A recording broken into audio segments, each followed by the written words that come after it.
آج سے قریب 90 سال پہلے ایک لڑکی نارمل چاکلیٹ فلیور کوکیز بنا رہی تھی۔ یہ اس کا روز کا کام تھا جس میں وہ بیکنگ چاکلیٹ کو بسکٹ ڈو میں مکس کرتی تھی اور چاکلیٹ فلیور کوکیز بناتی تھی۔ لیکن آج کا دن کافی زیادہ امپورٹنٹ ہونے والا تھا کیونکہ آج وہ جو کرنے جا رہی تھی اس کو 90 سالوں کے بعد بھی یاد رکھا جانا تھا۔ اس بیکر کا نام تھا روتھ ویک فیلڈ اور آج اس کے پاس بسکٹس بنانے کے لیے بیکنگ چاکلیٹ موجود نہیں تھا، تو اس نے ایک نارمل چاکلیٹ کو توڑ کر بسکٹ ڈو میں مکس کر دیا اور اس کو اوون میں ڈال دیا۔ وہ یہی سمجھ رہی تھی کہ یہ چاکلیٹ بھی بیکنگ چاکلیٹ کی طرح بسکٹ ڈو میں مکس ہو جائے گا جیسا کہ روز ہوتا ہے۔ لیکن جب بسکٹس تیار ہوئے تو اس میں چاکلیٹ چپس ابھی تک ثابت پڑے ہوئے تھے جو بسکٹس کی لک بھی خراب کر رہے تھے۔ ویک فیلڈ نے یہ بسکٹس سیل کرنے کے بجائے اپنے کسٹمرز کو فری میں دینا شروع کر دیے۔ حیرت انگیز طور پہ یہ بسکٹس جن کو وہ خراب سمجھ رہی تھی وہ کسٹمرز کو بے حد پسند آئے۔ غلطی سے بن جانے والے یہ بسکٹس آج تک پوری دنیا میں چاکلیٹ چپ کوکیز کے نام سے فیمس۔ ناظرین، انسان اکثر ایسی غلطیاں کر بیٹھتا ہے جس کا صرف اس کو ہی نہیں بلکہ دوسروں کو بھی کافی زیادہ فائدہ ہوتا ہے۔ آج آپ غلطی سے بن جانے والی ایسی چیزوں کے بارے میں جانیں گے جو آج ہم تقریباً روز ہی استعمال کرتے ہیں۔ تو آئیے شروع کرتے ہیں۔ نمبر 1، ماچس کے ایجاد ہونے سے پہلے آگ لگانے کے لیے ایک خاص قسم کے پتھر کو اسٹیل کے ساتھ رگڑا جاتا تھا۔ یہ خاص پتھر جس کو فلنٹ بھی کہا جاتا ہے، اس کے ذرے چنگاری بن کر گرتے تھے جن کو خشک پتوں پر گرایا جاتا تھا اور پھر آگ لگائی جاتی تھی۔ لیکن 1826 میں ایک ایسا چمتکار ہوا جس نے پوری دنیا کی یہ مشکل ہی آسان کر دی، اور یہ چمتکار ایک ایسی انوینشن تھی جو غلطی سے ہو گئی تھی۔ برٹش فارماسسٹ جان واکر جو کہ ڈیفرنٹ کیمیکلز کو ملا کر دوائیاں بناتا تھا، وہ ان کیمیکلز کو مکس کرنے کے لیے لکڑی کی اسٹکس یوز کرتا تھا جن پر کیمیکل چپک جایا کرتے تھے۔ عام طور پر تو وہ یہ اسٹکس پھینک دیا کرتا تھا، لیکن ایک دن وہ اس اسٹک کو اپنے کمرے میں پڑے ایک پتھر سے رگڑ رہا تھا تو اچانک اس میں آگ لگ گئی۔ یہ دیکھ کر جان کو کافی حیرت ہوئی کہ جس آگ کو لگانے کے لیے اتنی محنت کرنی پڑتی تھی وہ ایک ہی سیکنڈ میں اتنی آسانی سے لگ گئی۔ جان واکر نے اپنی اس غلطی سے ہو جانے والی انوینشن سے کوئی فائدہ نہیں اٹھایا بلکہ دنیا بھر میں لوگوں کی مشکل آسان کرنے کے لیے ماچس کا کیمیکل فارمولا فری میں بانٹنا شروع کر دیا۔ نمبر 2، فریجز میں یوز ہونے والی گیس جہاں فریج کو ٹھنڈا کرنے کے کام آتی ہے، وہیں اگر یہ گیس غلطی سے بھی انہیل ہو جائے تو وہ انسان کی نہ صرف طبیعت بگاڑ سکتی ہے بلکہ جان بھی لے سکتی ہے۔ ریفریجریٹر کی یہ گیس بنانے والی کمپنی جو ڈو پونٹ کے نام سے جانی جاتی ہے، ان کو اس گیس کا کوئی ایسا آلٹرنیٹ چاہیے تھا جو انسانوں کے لیے خطرناک نہ ہو، اور اسی کام کے لیے انہوں نے ایک امریکن کیمسٹ کی سروسز ہائر کر رکھی تھی۔ رائے پلنکٹ اس کمپنی کے لیے ایک ایسی گیس بنانے کا ایکسپیریمنٹ کر رہا تھا جو انسانی جان کے لیے خطرناک نہ ہو۔ ایکسپیریمنٹ میں جو گیس بنی وہ تو کسی کام نہ آئی، لیکن وہ گیس اپنے پیچھے ایک عجیب کیمیکل چھوڑ گئی تھی۔ جب رائے نے اس کیمیکل پر مزید ریسرچ کی تو معلوم پڑا کہ یہ کیمیکل کسی چیز سے چپک بھی نہیں رہا اور اس کو -73 سے 240 ڈگری سیلسیس تک کوئی بھی فرق نہیں پڑ رہا۔ 1941 میں فریج کی گیس کو بنانے کے چکر میں ایک ایسا کیمیکل ایجاد ہو چکا تھا جو آج الیکٹریکل وائرز کی کوٹنگ کے ساتھ ساتھ نان اسٹک فرائنگ پین کی کوٹنگ میں بھی کام آتا ہے، اور یہ کیمیکل ٹیفلون کے نام سے جانا جاتا ہے۔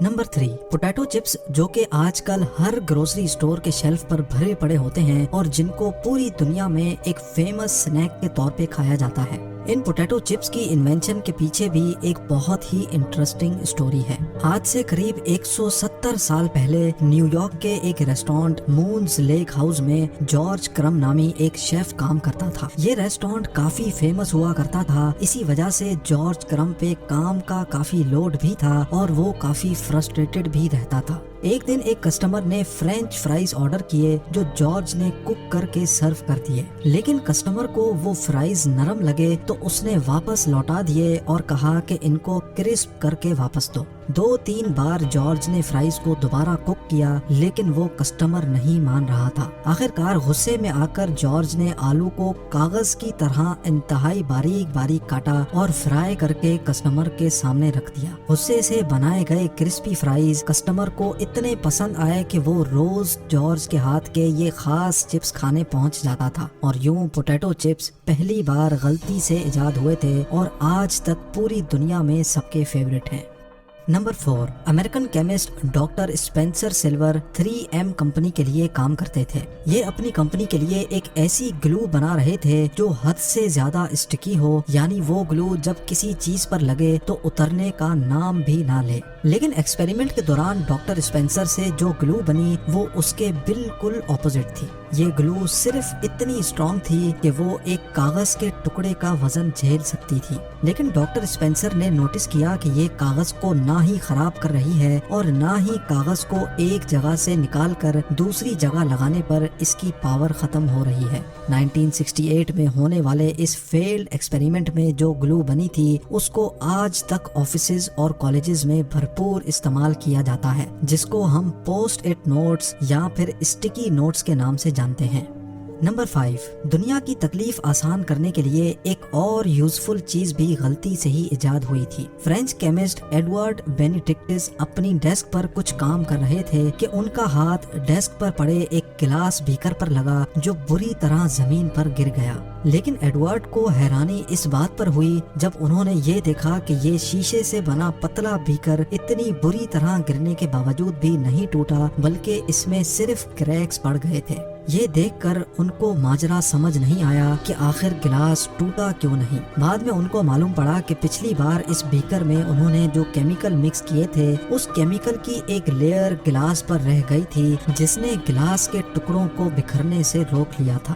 فرینچ کیمسٹ کو معلوم بھی نہیں تھا کہ ان کی یہ غلطی سے ہو جانے والی انوینشن آنے والے وقت میں کتنی ہیلپ فل ثابت ہوگی۔ کیا آپ کو معلوم ہے کہ گاڑی کی ونڈ اسکرین پر لگا گلاس بھی وہی گلاس ہے جو فرینچ کیمسٹ کی ایک غلطی کی وجہ سے انوینٹ ہوا تھا؟ ایکسیڈنٹ کے دوران اگر گاڑی میں شٹر پروف گلاس نہ لگا ہو تو شیشہ ریزہ ریزہ ہو کر گاڑی میں بیٹھے پیسنجرز کو خاصا نقصان پہنچا سکتا ہے۔ Number 6، antidepressant medicines depression کے پیشنٹس کے لیے جان بچانے والی گولی کا کام کرتی ہے، لیکن یہ میڈیسن بھی اصل میں ایک غلطی کی وجہ سے ہی ایجاد ہوئی تھی۔ جی ہاں، 1957 میں ڈاکٹرز ٹی بی کے لیے ایک دوائی بنا رہے تھے۔ وہ دوائی تو بن گئی لیکن ٹی بی کے پیشنٹس پر وہ کچھ خاص اثر نہیں کر رہی تھی۔ ڈاکٹرز نے نوٹس کیا کہ ٹی بی کے پیشنٹس کا اصل مسئلہ تو حل نہیں ہو رہا، لیکن اس میڈیسن کی وجہ سے ان کا موڈ بہت اچھا ہو جاتا ہے۔ تب سے لے کر اب تک یہ میڈیسن اینٹی ڈپریسنٹ کے نام سے سیل ہوتی ہے، کیونکہ یہ ڈپریشن کے پیشنٹس کا موڈ منٹوں میں ٹھیک کر دیتی ہے۔ اور اب نمبر 7، انسان کا دل انسان کے موشن کے حساب سے دھڑکتا ہے، یعنی اگر ہم سو رہے ہوتے ہیں تو دل آہستہ دھڑکتا ہے اور اگر ہم بھاگ رہے ہوتے ہیں تو دل تیز تیز دھڑکتا ہے۔ لیکن دل کو کیسے پتا چلتا ہے کہ کب تیز دھڑکنا ہے اور کب سلو؟ اس کے لیے باڈی میں ایک نیچرل سینسر ہوتا ہے جس کو سائنس نوڈ کہا جاتا ہے۔ یہ سینسر آٹومیٹیکلی باڈی کے فنکشن کے حساب سے دل کی دھڑکن کو کنٹرول کرتا ہے۔ لیکن کیا ہوگا اگر یہ ہمارا نیچرل سینسر کسی وجہ سے کام کرنا چھوڑ جائے؟ اس کے لیے یہ چھوٹی ڈیوائس استعمال ہوتی ہے جس کو پیس میکر کہا جاتا ہے۔ یہ پیس میکر دل کی دھڑکن کو مینٹین رکھتا ہے اور حیرت انگیز طور پہ یہ پیس میکر بھی ایک غلطی کی وجہ سے ہی انوینٹ ہوا تھا۔ امریکن انجینئر ولسن گریٹ پیچ ایک ایسی ڈیوائس بنا رہے تھے جو صرف دل کی دھڑکن کو کاؤنٹ کرے، لیکن ایک غلط الیکٹرانک کمپوننٹ ایڈ کرنے کی وجہ سے ان سے ایک ایسی ڈیوائس بن گئی جو دھڑکن کاؤنٹ کرنے کے بجائے اس کو دوبارہ بنانے کا کام کرنے لگی۔ جب ڈاکٹرز کو معلوم پڑا تو ان کو یہ غلطی سے بن جانے والی ڈیوائس کافی ہیلپ فل لگی، جس کو پیس میکر کا نام دیا گیا۔ پہلا پیس میکر 1960 میں ایک انسان کے اندر لگایا گیا تھا اور تب سے لے کر اب تک یہ جان بچانے کا کام کرتا آ رہا ہے۔